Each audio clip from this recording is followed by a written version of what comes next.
Trust me, నేను నా 6th year experience ఉన్నప్పుడు నేను హ్యాష్ మ్యాప్ ఇంటర్నల్గా ఎలా వర్క్ అవుద్దని అడిగాను అందరి ముందు. అప్పుడు నేను ఐఐటీ గ్రాడ్యుయేట్ని, 6 years ఆఫ్ ఎక్స్పీరియన్స్ ఉంది. నేను నా జూనియర్స్కి అడిగాను ఎలా హ్యాష్ మ్యాప్ వర్క్ అవుద్దని చెప్పాను. హాయ్ ఎవ్రీవన్, ఈరోజు వీడియోలో మనం చాలా ఇంట్రెస్టింగ్ టాపిక్ మాట్లాడదాం. అదేంటి అంటే, ఎవరైనా సిఎస్సి బ్యాక్గ్రౌండ్లో ఉండి కానీ ఏమీ నేర్చుకోకుండా, లేకపోతే వర్క్ స్టార్ట్ చేశారు అయినా వాళ్ళకి ఏమీ రాదు, లేకపోతే అసలు నాన్ సిఎస్సి బ్యాక్గ్రౌండ్ స్టిల్ వాళ్ళు కంప్యూటర్స్లో రావాలనుకుంటున్నారు. ఇలాంటి వాళ్ళు కంప్యూటర్ ఫీల్డ్లో ఎలా ఎక్సెల్ చేయొచ్చు, ఏమేమి థింగ్స్ వాళ్ళు నేర్చుకోవాలి, ఎలా నేర్చుకోవాలి, ఇలాంటి థింగ్స్ మనం డిస్కస్ చేద్దాం. దీనికోసం మీకు కపుల్ ఆఫ్ కొన్ని స్టోరీస్ చెప్తాను. ఆ స్టోరీస్ చెప్పాక మీకే అర్థమవుతుంది ఏంటి మ్యాటర్ అని చెప్పాను. నా కాలేజ్లో నాది కెమికల్ బ్యాక్గ్రౌండ్, నాకు కంప్యూటర్స్ అసలు నచ్చేదే కాదు. ఈవెన్ నా ఫస్ట్ ఇయర్లో నేను ఆల్మోస్ట్ ఫెయిల్ అయిపోయేవాడిని. ఓకే, కాకపోతే కెమికల్ దాంట్లో మాకు ఏంటంటే ఫార్ట్రాన్ అని ఒక లాంగ్వేజ్ ఉండేది. ఆ లాంగ్వేజ్ కొంచెం సైంటిఫిక్ క్యాలిక్యులేషన్స్ చేయడానికి యూజ్ అవుతుంది. ఆ ఫార్ట్రాన్ లాంగ్వేజ్ కూడాను నాకు పెద్ద వచ్చేది కాదు. ఎప్పుడు ఆ ఫార్ట్రాన్ ఎగ్జామ్ అయినా కూడా నేను కాపీ కొట్టేవాడిని. కాకపోతే నాకు అండర్స్టాండ్ అయింది ఏంటంటే, నేను లాజికల్ బిల్డింగ్ బాగానే చేయగలను, అంటే అనలిటికల్ కొంచెం థింక్ చేయగలను, ఎందుకంటే మ్యాథమెటిక్స్ అన్నీ బాగానే వచ్చు. సో అనలిటికల్గా ఏమైనా వస్తే ఆలోచించేవాడిని. బట్ కోడ్ అస్సలు రాయాలనిపించేది కాదు, కాపీ కొట్టేవాడిని చాలాసార్లు. ఓకే, ఇంటర్వ్యూస్ కోసం ఏదో కొద్దిగా ప్రిపేర్ అయ్యాను. ఇంటర్వ్యూస్ కూడా సరిగ్గా అవ్వలేదు. సో సాఫ్ట్వేర్ మీద కంప్లీట్గా నాకు ఇంట్రెస్టే పోయింది. అసలు సాఫ్ట్వేర్ మనకు వద్దులే అని చెప్పి అనుకున్నాను. ఇది నా కాలేజ్ యొక్క స్టోరీ. కట్ చేస్తే ఏదో సాఫ్ట్వేర్ జాబ్ అయితే స్టార్ట్ చేశాను ఒక స్టార్టప్లో. సో అక్కడ ఏంటంటే, మా సీనియర్ అనేవాడు ఆల్రెడీ మేము ఒక వెబ్సైట్ క్రియేట్ చేస్తున్నాం, ఒక యాప్ క్రియేట్ చేస్తున్నాం ఆండ్రాయిడ్లో. ఓకే, అక్కడ డెవలపర్స్ తక్కువ అయితే నేను డెవలపర్స్ కింద జాయిన్ అయిన తర్వాత నాకు అప్పటికి జావా రాదు, ఏమీ రాదు. ఆ సేమ్ కోడ్ని కాపీ పేస్ట్ చేసి చాలా వెబ్ పేజెస్ క్రియేట్ చేసి చాలా ఏపీఎస్ కూడా క్రియేట్ చేస్తాను. సో నేను షార్ట్ స్పాన్ ఆఫ్ టైం చాలా వెబ్సైట్లో చాలా పేజెస్ క్రియేట్ చేస్తాను, చాలా ఏపీఎస్ క్రియేట్ చేశాను. ఈవెన్ ఆండ్రాయిడ్లో కూడా దూరిపోయి అక్కడ కూడా సేమ్ కాపీ పేస్ట్ కోడ్ చేసి ఆండ్రాయిడ్ అప్లికేషన్ కూడా క్రియేట్ చేశాను. సో కట్ చేసి 6 months తర్వాత ఆ పర్సన్ మానేసిన తర్వాత కంపెనీలో ఎవరూ లేరు. అప్పుడు నేనే టెక్నాలజీ హెడ్ అవ్వాల్సి వచ్చింది. సో అక్కడ at the point of time నాకు అసలు జీరో నాలెడ్జ్, అసలు ఏమీ లేదు. బట్ నా కామ్నెస్ ఏంటంటే, సాఫ్ట్వేర్ ఈజీ, ఎందుకంటే కాపీ పేస్ట్ చేస్తుంటే పని అయిపోయేది అన్నమాట. ఓకే, దానికోసం పెద్దగా జావా తెలిసి ఉండాల్సిన అవసరం లేదు, లేకపోతే ఇంకేదో తెలిసి ఉండాల్సిన యాంగులర్ తెలిసి ఉండాల్సిన అవసరం లేదు, ఆండ్రాయిడ్ తెలిసి ఉండాల్సిన అవసరం లేదు. జస్ట్ కాపీ పేస్ట్ చేస్తే థింగ్స్ వర్క్ అయిపోయి మరీ మనకు అవసరం వస్తే గూగుల్ యూస్ చేసి వచ్చేది. సో చాలాసార్లు ఏమైనా ఇష్యూస్ బ్రేక్ అయ్యాయి అనుకోండి, అప్పుడు గూగుల్ మీద చాలా ఎక్కువ టైం స్పెండ్ చేయాల్సి వచ్చేది. చాలా ఎక్కువ టైం స్పెండ్ చేశాను కూడా.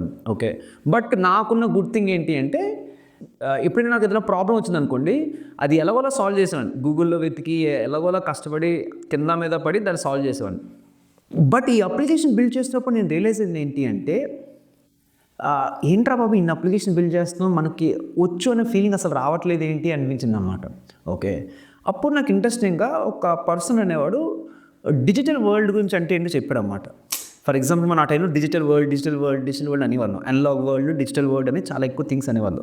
డిజిటల్ వరల్డ్ అంటే నాకేం పెద్ద అంటే ఫొటోస్, కెమెరాస్ ఇలాంటివి డిజిటల్ వరల్డ్ అనుకునేవాడిని. కంప్యూటర్స్ ఇలాంటివి డిజిటల్ వరల్డ్ తప్ప దాని ఎగ్జాక్ట్ మీనింగ్ నాకు తెలిసేది కాదన్నమాట. సో అప్పుడు తను ఏం చెప్పాడంటే, మన వరల్డ్లో మనం చూసిన ప్రతిదీ ఒక కలర్ మాత్రమే. నువ్వు వరల్డ్లో ఏం చూడు, నీ చుట్టూ కనిపించేదంతా కలర్ మాత్రమే. సో కెమెరా ఏం చేస్తుందంటే, కలర్స్ జస్ట్ అప్రోప్రియేట్గా ఏ కలర్ ఎక్కడ పెట్టాలో జస్ట్ డిసైడ్ చేస్తుంది అంతే. కెమెరా నీ ఫేస్ని పిక్చర్ చేయట్లేదు. కెమెరా అనేది నీ ఫేస్ని పిక్చర్ చేయట్లేదు. కెమెరా ఏం చేస్తుందంటే, కలర్స్ని అప్రోప్రియేట్గా ఎక్కడ పెట్టాలో అక్కడ పెడుతుంది. అలా పెట్టడం వల్ల నీకు ఒక ఇమేజ్లా కనిపిస్తుంది అన్నాడు అన్నమాట. ఇదేదో ఇంట్రెస్టింగ్గా ఉంది, కరెక్టే కదా అతను చెప్పింది. డిజిటల్ వరల్డ్ ఏంటి ఇదేనా? ఓకే, మన హోల్ వరల్డ్లోని ప్రతిదీ కలర్ అనమాట. ఆ కలర్స్ని అప్రోప్రియేట్గా దగ్గర పెట్టి రికార్డ్ చేయడమే మన డిజిటల్ వరల్డ్ అనమాట అనుకున్నాను. అలాగే కంప్యూటర్ దగ్గరికి వెళ్ళినప్పటికీ అప్పుడు చూపించాను అనమాట. ఈ స్క్రీన్లా కనిపిస్తుంది, కానీ ఈ screen is nothing but pixels. ఈ పిక్సెల్స్లోనేమో ఆర్జీబీ కలర్స్ ఉంటాయి. సో ఈ పిక్సెల్స్ అన్ని కరెక్ట్ పొజిషన్లో కరెక్ట్గా పెడితేనే నీకు ఒక స్క్రీన్లో, డెస్క్టాప్లో నీకు ఒక స్క్రీన్ కనిపిస్తుంది అన్నారన్నమాట. అప్పుడు నాకు చాలా పెద్ద ఎక్సైట్మెంట్ వచ్చిందన్నమాట. Okay, everything boils down to same thing అనమాట అని చెప్పాను. అప్పుడే తను ఇంకోటి చూపించింది ఏంటి అంటే, మ్యాథమెటికల్ ఎలక్ట్రికల్ సర్క్యూట్ అని చూపించాడు అనమాట. అంటే అదే ఫస్ట్ అనమాట. ఏంటి, మన ఇనీషియల్ 1900s ఒక ఎలక్ట్రికల్ సర్క్యూట్ యూజ్ చేసి ఒక అవుట్పుట్, ఎలక్ట్రికల్ సర్క్యూట్స్ ఒకలా కలిపితే ఒక అవుట్పుట్ వస్తుంది, ఎలక్ట్రికల్ సర్క్యూట్స్ ఇంకోలా కలిపితే ఇంకో అవుట్పుట్ వస్తుంది. దాన్నే 0, 1 అంటారు అన్నమాట. సో దాన్ని మ్యాథమెటికల్ ఎలక్ట్రికల్ సర్క్యూట్స్ అంటారు. దాన్ని ఫస్ట్ టైము ఒక పేపర్ కూడా దాని మీద లాంచ్ చేశారు. ఏంటంటే learning mathematics through electrical circuits అని చెప్పాను. సో అది ఫస్ట్ అది నాకు తెలియగానే ఓహో అల్టిమేట్గా ఏంటంటే ఒక ఎలక్ట్రికల్ సర్క్యూట్ అది 0 కానీ 1 కానీ రెస్పాన్స్ లాగా ఇస్తుంది అనమాట. అంటే మన హోల్ ఇంత పెద్ద కంప్యూటింగ్ అంతాను బేసిక్ అదేనా అని చాలా సర్ప్రైజ్ అయింది అనమాట. అంతవరకు నాకు వాటి మీద అంత పెద్ద థింక్ చేయలేదు. బట్ ఫస్ట్ టైం అది నాకు తెలిసినప్పటికీ చాలా సర్ప్రైజ్ అయింది అనమాట. సర్ప్రైజ్ అయ్యి దాని తర్వాత అలానే నేను జావాని చూడడం మొదలుపెట్టాను అనమాట. అప్పటికే జావాలో చాలా కోడ్ రాస్తాను కానీ నాకు పెద్దగా తెలిసేది కాదు. అప్పుడు నేను అబ్జర్వ్ చేస్తే నిజమే కదా, జావాలో నువ్వు ఎన్ని చెయ్యు అల్టిమేట్గా ఒక క్లాసే కదా. జావాలో నువ్వు హండ్రెడ్స్ ఆఫ్ లైన్స్ చేయు, థౌజండ్స్ ఆఫ్ లైన్స్ చేయు, అల్టిమేట్గా it boils into one class కదా. సో క్లాస్ అనేది కరెక్ట్గా నాకు అర్థమైతే, క్లాస్ ఎందుకు ఉంది అనేది నాకు అర్థమైతే నాకు జావా మేబీ వచ్చేస్తుందేమో అనుకున్నాను అన్నమాట. సో ఆ పర్స్పెక్టివ్ వల్ల సంహో నాకు అర్థమవుతుంది ఏంటంటే okay it's not that complex, ప్రతిదీ అంత కాంప్లెక్స్ ఏం కాదు, మనం అనుకున్నంత కాంప్లెక్స్ ఏం కాదు, ప్రతిదానికి ఒక ఫండమెంటల్ ఎలిమెంట్స్ ఉన్నాయి, మేబీ అవి అర్థం చేసుకుంటే ఇదంతా సింపుల్ అయిపోతుంది అనే విషయం నాకు అర్థమవుతుంది. ఓకే ఆ టైంలోని నాకు టెక్నాలజీ ఫస్ట్ ఉండేది కాదు, బిజినెస్ ఫస్ట్ ఉండేది. అంటే బిజినెస్ మీద ఎక్కువ ఇంట్రెస్ట్ ఉండేవాడిని, బిజినెస్ని టెక్నాలజీ సపోర్ట్ చేయాలి అనే థాట్ ప్రాసెస్ ఉండేవాడిని. సో నేను ఎప్పుడైనా కోడ్ రాస్తున్నప్పుడు కూడాను ఓకే ఫ్యూచర్లో బిజినెస్ ఎలా చేంజ్ అవ్వచ్చు, దాని తగ్గట్టుగా నా కోడ్ అప్పుడు చేంజ్ చేయగలనా, ఎంత తక్కువ చేంజ్ చేసినా నా కోడ్ సపోర్ట్ చేయగలదు. ఏదో వేరియబుల్ నేమ్స్ ఇచ్చేసాను, ఓకే ఈ వేరియబుల్ నేమ్స్ ఎంత బాగా ఇస్తే నా చుట్టూ వాళ్ళకి కోడ్ అర్థమవుతుంది, ఓకే లేకపోతే మెథడ్స్ ఎంత బాగా రాస్తే దాన్ని మళ్ళీ రీయూజ్ చేసుకోగలను. ఇవన్నీ నేను ప్రాక్టికల్గా నేర్చుకున్న థింగ్స్, ఇవి ఎక్కడ నాకు తెలియదు, ఎక్కడ నేర్చుకోలేదు. దీనికోసం నాకు సాలిడ్ ప్రిన్సిపల్స్ కానీ ఊప్స్ కానీ ఇవేం రావు, అవన్నీ చదవలో కూడా ఎప్పుడు సో నేను నా ఓన్ ఎక్స్పీరియన్సెస్ ద్వారా ఓహో ఇలా ఉంటే బెటర్ ఏమో, ఇలా ఉంటే బెటర్ ఏమో, ఇలా చేస్తే ఫ్యూచర్లో దీన్ని యూజ్ చేయొచ్చు. సో ఇలాంటి థింగ్స్ ద్వారా ఆటోమేటిక్గా నాకు ప్రాక్టికల్ నాలెడ్జ్ వచ్చింది. At the same time even micro service concept కూడా, అప్పట్లో మైక్రో సర్వీస్ కాన్సెప్ట్ అనేది నాకు తెలియదు. కాకపోతే నేను ఏం రీజన్ అంటే ఇది అథెంటికేషన్ అనేది ప్రతి వెబ్సైట్కి అథెంటికేషన్ ఉంటుంది. ఓకే ఇప్పుడు నేను ఇంకో వెబ్సైట్ క్రియేట్ చేయాలని దానికి అథెంటికేషన్ ఉండాలి. ఏంటిది ప్రతి వెబ్సైట్కి మళ్ళీ నేను అథెంటికేషన్ క్రియేట్ చేసుకోవాల్సి వస్తుంది. రాదర్ దెన్ దట్ నేను ఏం చేస్తాను అంటే అథెంటికేషన్ కోసం వేరేగా ఒక చిన్న సర్వీస్ క్రియేట్ చేసుకుంటాను. సో ఏ వెబ్సైట్కి అథెంటికేషన్ కావాలన్నా దీన్నే కాల్ చేయాలి అని చెప్పి పెట్టుకున్నాను. అగైన్ అవుట్ ఆఫ్ క్యూరియాసిటీ, లేకపోతే ప్రాబ్లమ్స్ ఫేస్ చేస్తున్నాం, దాన్ని ఎలా సాల్వ్ చేయాలో తెలియక అలా సాల్వ్ చేశాను. కట్ చేస్తే ఆ కంపెనీ నుంచి మళ్ళీ బయటకు వచ్చేసాను, బయటకు వచ్చి ఒక స్టార్టప్లో జాయిన్ అయ్యాను. నేను రియలైజ్ అయింది ఏంటి అంటే మనం చేసిన ప్రతి ఒక్కటి కరెక్టే, ఓన్లీ థింగ్ ఏంటంటే దాని టెక్నికల్ టర్మ్స్ తెలియమని చెప్పని. ఆ కంపెనీలోకి వెళ్ళగానే నాకు కొన్ని బుక్స్ చదవమని చెప్పారన్నమాట. ఏంటి క్లీన్ కోడ్ బుక్ చదవమన్నారు. ఆ క్లీన్ కోడ్ బుక్లోని కోడ్ అనేది ఎలా రాయాలో మనకు చెప్తారు. దాని తర్వాత ఏంటంటే సాలిడ్ ప్రిన్సిపల్స్ కానీ లేకపోతే ఊప్స్ కాన్సెప్ట్స్ కానీ ఇవన్నీ అప్పుడు నేను చదివాను. కాకపోతే ఇంట్రెస్టింగ్ థింగ్ ఏంటంటే వాటిని నేను యూజ్ చేశాను ముందే. ఎందుకు అంటే నాకు అవి ప్రాబ్లమ్గా ఫేస్ చేశాను నేను. సో నాకు అప్పుడు వచ్చిన పెద్ద రివిలేషన్ ఏంటి అంటే ఈ హోల్ కంప్యూటర్ కాన్సెప్ట్స్ అన్నీను ఇవి థియరిటికల్గా మనం ప్రతిసారి చాలామంది చదువుతారు, నా చుట్టూ వాళ్ళకి అవి థియరిటికల్గా తెలుసు. బట్ నాకెందుకు తెలుసు అంటే ఇవి కనిపెట్టడానికి ఒక రీజన్ ఉంది. ఏంటి కోడ్ రాస్తున్నప్పుడు ఇలాంటి ప్రాబ్లమ్స్ ఫ్యూచర్లో రావచ్చు అని చెప్పేసి వాళ్ళు ఇలాంటి థింగ్స్ని తెచ్చారు. ఈవెన్ అబ్స్ట్రాక్షన్ కానీ పాలిమార్ఫిజం కానీ ఏదైనా కానీ ఇలా చేస్తే కోడ్ సింపుల్ అవుతుంది, మాడ్యులర్ అవుతుంది, ఫ్యూచర్లో కూడా తక్కువ మోడిఫికేషన్స్తో నువ్వు కోడ్ని రన్ చేయొచ్చు, ఇలాంటి థింగ్స్ కోసం ఇవన్నీ తెచ్చారు. సో ఆ ఎక్స్పీరియన్స్ నాకు ముందు ఉండడం వల్ల వీటన్నింటినీ చాలా ఈజీగా గ్రాప్ చేసుకోగలిగాను అనమాట. నెక్స్ట్ థింగ్ ఏంటి అంటే నెక్స్ట్ ఇంపార్టెంట్ మేజర్ థింగ్ నాకు అర్థమైంది ఏంటి అంటే చాలాసార్లు చాలామందికి చాలా సూపర్ఫిషియల్ నాలెడ్జ్ ఉంటుంది. ఈవెన్ ఆ కొత్త కంపెనీలోకి వెళ్ళేటప్పుడు చాలామందికి చాలా టెక్నికల్ టర్మ్స్ వాడేవారు అన్నమాట. అది లేకపోతే త్రూపుట్ అనేవారు, అవైలబిలిటీ అనేవాళ్ళు, క్యాష్ అనేవాళ్ళు, ఇలా పెద్ద పెద్ద వర్డ్స్ అవన్నీ నాకు తెలుసు. కానీ బట్ సంహౌ దాని మీద కాంక్రీట్ నాలెడ్జ్ లేకపోవడం వల్ల ఒక అండర్ కాన్ఫిడెంట్గా ఎప్పుడు ఫీల్ అయ్యేవాడిని. ఓకే సో కాకపోతే నా స్ట్రెంగ్త్ నాకు తెలుసు ఏంటి, బిజినెస్ పరంగా నేను చాలా లాజికల్గా ఆలోచిస్తాను, అసలు ఇది అవసరమా లేదా. కానీ కంప్యూటర్ సైన్స్ బ్యాక్గ్రౌండ్ వచ్చిన వాళ్ళు ఏంటి అంటే చాలామంది ఇది చాలా బాగుంది, ఈ లాంగ్వేజ్ కొత్తగా వచ్చింది, ఈ లాంగ్వేజ్ చాలా బాగుంది అలా ఆలోచిస్తాను. నేను ఎలా ఆలోచిస్తానంటే అసలు బిజినెస్కి ఇది అవసరం లేదా, బిజినెస్కి ఏది అవసరం, బిజినెస్కి ఎలా అవసరం అంటే అలాగే చేద్దాం అనే థాట్ ప్రాసెస్ నాది. సో అక్కడ ఒక డిఫరెంట్ పర్స్పెక్టివ్ అనేది నేను ఎప్పుడు తెచ్చాను కంపెనీలోని. సో నాకు అప్పుడు అర్థం ఏంటంటే మనం కంప్యూటర్ సైన్స్ సరిగ్గా అండర్స్టాండ్ చేసుకోలేకపోతున్నాము. మనం వీళ్ళలాగా అవ్వాలి అంటే మనం మన స్ట్రెంగ్త్ని యూజ్ చేసుకోవాలి అనే విషయం నాకు అర్థమైంది. అప్పుడు నేను చేసింది ఏంటంటే నాకు ఫిలాసఫీ బిజినెస్ అంటే ఇష్టం. ఓకే అవి నేను ఏదైనా ఫిలాసఫీ అనుకోండి, ఏదైనా విషయంలో చాలా డెప్త్గా ఆలోచించడం నాకు ఇష్టం. సో నేను అనుకున్నాను కంప్యూటర్స్ మనకు ఆల్రెడీ తెలుసు చాలా బేసిక్ థింగ్స్ అని చెప్పి. సో కంప్యూటర్స్లో కూడా ప్రతి కాన్సెప్ట్ని మనం ఫండమెంటల్ లెవెల్లో ఎందుకు ఆలోచించకూడదు అని చెప్పి స్టార్ట్ చేశాను. సో అప్పుడు ఫర్ ఎగ్జాంపుల్ లెట్సే ఏదో ఒక మీటింగ్ అవుతున్నప్పుడు అమెజాన్లోని డైనమో డీబీ ఉంటుంది. ఈ డైనమో డీబీ గురించి డిస్కషన్ అవుతుంది. సో డైనమో డీబీ గురించి డిస్కషన్ అవుతున్నప్పుడు ఎవరో ఏమన్నారంటే డైనమో డీబీలోని కాంపోజిట్ ఇండెక్స్ ఏదో సంథింగ్ క్రియేట్ చేయలేవు అని చెప్తున్నారు అన్నమాట. అంటే నేను జనరల్ అయితే ఊటిపోతాను. అప్పుడు అన్నాను ఎందుకు క్రియేట్ చేయను అని అడిగాను అన్నమాట. డెప్త్కి వెళ్దాం అని చెప్పాను. దాంతో చాలామంది దానికి ఆన్సర్ చేయలేదన్నమాట. చాలామంది అనేది ఫ్యాక్ట్గా వాడేస్తారు, ఏంటి డైనమో డీబీని వాడకూడదు అని చెప్పాను. దాంట్లో కొంతమంది ఆన్సర్ చేశారు, అమెజాన్ అలౌ చేయదు స్పెసిఫిక్ రీజన్స్ వల్ల అని చెప్పింది. ఎందుకు అలౌ చేయదు, ఆ రీజన్స్ ఉంటే ఏం ప్రాబ్లం అడిగాను అనమాట. అప్పుడు వాళ్ళు కూడా ఆన్సర్ చేయలేదు. నాకు ఆన్సర్స్ అని తెలీదు, బట్ అడిగేశాను డెప్త్కి వెళ్దాం అని చెప్పాను. సో నాకు అర్థమైంది ఏంటంటే once you start asking 2 levels of questions, ఎవరి దగ్గర ఆన్సర్స్ ఉండవు. ఇంకా 3rd levelకి వెళ్తే ఇంకా అస్సలు ఆన్సర్స్ ఉండవు. సో నాకు అర్థమైంది అంటే ఓకే, సో చాలామందికి ఏం చెప్తున్నారో అనేది ఆ టర్మినాలజీస్ వాడతారు తప్ప దాని అండర్లైన్ మీనింగ్స్ డెప్త్కి వెళ్తే ఎవరికి అర్థం కాలేదు. అందరూ ఈ ఫాస్ట్ వరల్డ్ వల్ల ఆ టెక్నాలజీస్ వాడేసి బిల్డ్ చేస్తున్నారని అర్థమైంది అన్నమాట. సో అప్పుడు నేను ఏం చేశానంటే what ever I'm reading, what ever I'm doing, I started asking this 2 level of questions అనమాట. ప్రతి దానికి ఎందుకు ఇలా ఉంది, మళ్ళీ ఏదైనా ఆన్సర్ ఇస్తే మళ్ళీ దానికి ఎందుకు ఇలా ఉంది. సో ప్రతి దానికి 2 level ఆఫ్ క్వశ్చన్స్ వెళ్ళేసరికి నా అండర్స్టాండింగ్ ఆఫ్ థింగ్స్ కంప్లీట్గా చేంజ్ అయిపోయింది. అప్పుడు నాకు అర్థమైంది ఏంటంటే అసలు ఫండమెంటల్ లెవెల్ నుంచి చూద్దాం. అసలు స్టార్టింగ్ కంప్యూటర్స్ ఎలా స్టార్ట్ అయింది. ఎందుకంటే స్టార్టింగ్ నాకు తెలిసింది ఏంటి, ఒక ఎలక్ట్రికల్ సర్క్యూట్ మ్యాథమెటికల్గా దాన్ని రన్ చేయొచ్చు అనే విషయం తెలిసింది. దాని దగ్గర నుంచి ఇప్పుడు వస్తున్న పెద్ద పెద్ద ఆర్కిటెక్చర్స్ వరకు మనం ఎలా ఎవాల్వ్ అయ్యాం అనేది నాకు పెద్ద బిగ్గెస్ట్ క్వశ్చన్ అన్నమాట. అప్పుడు నేను స్టార్ట్ చేసింది ఏంటంటే అసలు ప్రోగ్రామింగ్ లాంగ్వేజ్ అవసరం ఎందుకు వచ్చింది అని అడిగాను నేను. ప్రోగ్రామింగ్ లాంగ్వేజ్ ముందు అసలు ఏముండేది అని చెప్పేసరికి అప్పుడు నాకు తెలిసింది ఏంటంటే ఇప్పుడు మైక్రోసాఫ్ట్ వీళ్ళందరూ బేసిక్స్ అనే కంప్యూటర్ క్రియేట్ చేశారు. ఆ బేసిక్ అనే కంప్యూటర్ అసలు ప్రోగ్రామింగ్ లాంగ్వేజ్ లేదు, బటన్స్ ఉండేవి అనమాట. అంటే మనం రాసిన ప్రతి ఒక్క లైన్ ఉంటుంది చూడండి, అక్కడ బటన్స్ రూపంలో ఉండేది.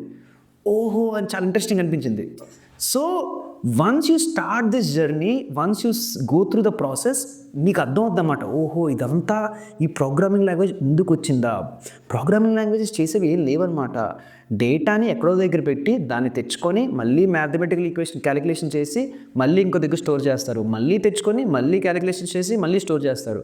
సో కంప్లీట్ హోల్ కోడింగ్ మొత్తం ప్లస్ మైనస్ మల్టిప్లికేషన్స్ డేటా పెట్టుకోవడం తీసుకోవడమేనా.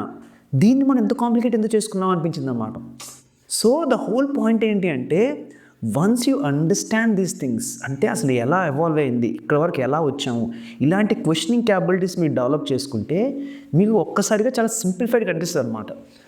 పాయింట్ ఏం మేక్. సో నెక్స్ట్ నుంచి నా జర్నీ కంప్లీట్గా మారిపోయింది అనమాట. దాని నెక్స్ట్ నుంచి నేను ఏ టెక్నాలజీ టచ్ చేసినా కానీ ఏది నేర్చుకుంటున్నా కానీ I started ask this basic questions.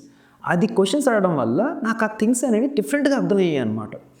So నేను ఫైనల్గా ఏం చెప్తున్నానంటే ఎవరైనా ఇంకా కోడింగ్ రాదు అని ఫీల్ అవుతుంటే ఎవరికి రాదు, ఓకే, ఎవరికి రాదు. First always keep this in మైండ్కి నీ పక్కోడికి చాలా వచ్చేమో, ఆడికి చాలా వచ్చేమో. ఇంట్రెస్టింగ్ చెప్పాలంటే నేను నా ఫస్ట్ స్టార్టప్లోని నేను లీడ్ కోడ్ సాల్వ్ చేయలేదు, డిఎస్సి ఇంటర్వ్యూ అవ్వలేదు, బట్ స్టిల్ నేను సిటీఓ అయిపోయాను. నాకే చాలాసార్లు నవ్వుకున్నాను అది వింటూ ఉంటే. ఓకే, సో మీరు మీ ఓన్ వేని నమ్ముకొని వెళ్ళండి, what you are comfortable with. దాని ద్వారా మీరు మీకు కావాల్సిన ప్రాబ్లమ్ సాల్వ్ చేయండి. నేను బిజినెస్ నమ్ముకున్నాను, బేసిక్ కామన్ సెన్స్ నమ్ముకున్నాను. దాని ద్వారా నాకు టెక్ అనేది డిఫరెంట్గా అండర్స్టాండ్ అయింది.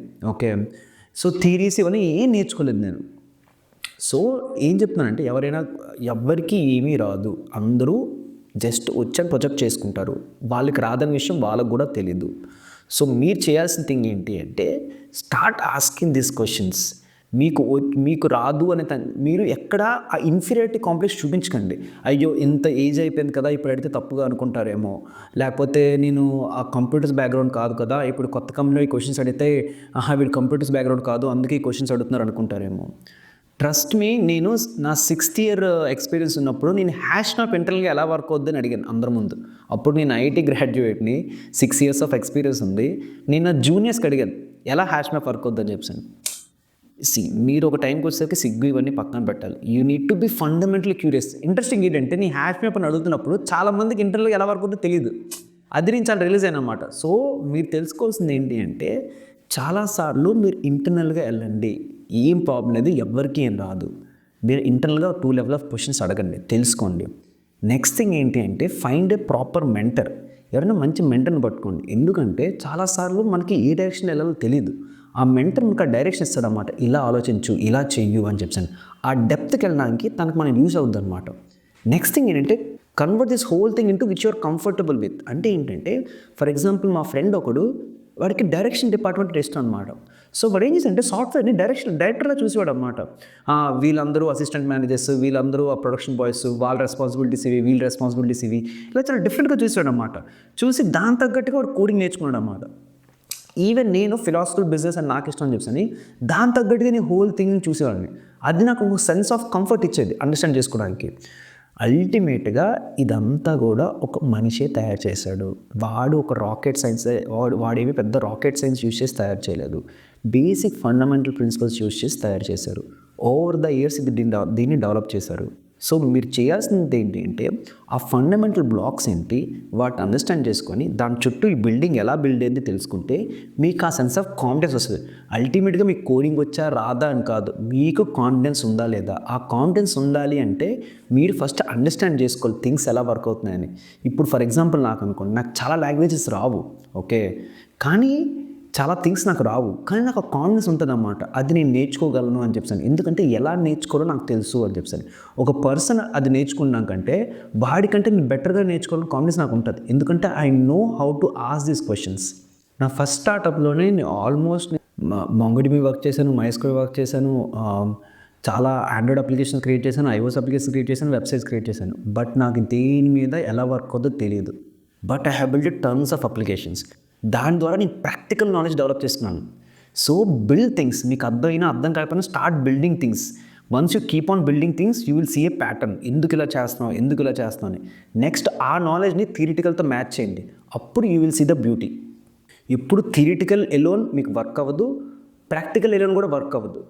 కంప్లీట్గా ప్రాక్టీస్ చేస్తాను. ప్రాక్టీస్ చేసిన తర్వాత then I will start learning theory learn చేసిన తర్వాత I will compare both the things, ఎక్కడ మ్యాచ్ అవుతున్నాయి అని చెప్పని మ్యాచ్ చేసి దాని తగ్గట్టుగా మళ్ళీ నేను నెక్స్ట్ లెవెల్ ఆఫ్ థియరీకి వెళ్తాను. ఈవెన్ నేను జిమ్ స్టార్ట్ చేసినప్పుడు కూడాను నేను ఏ ఇన్స్ట్రక్టర్ చూడలేదు, ఏ జిమ్ చూడలేదు. I started going to gym, learning things. ఆటోమేటిక్గా చిన్నగా ఎత్తేసి లెర్న్ చేసేవాడిని.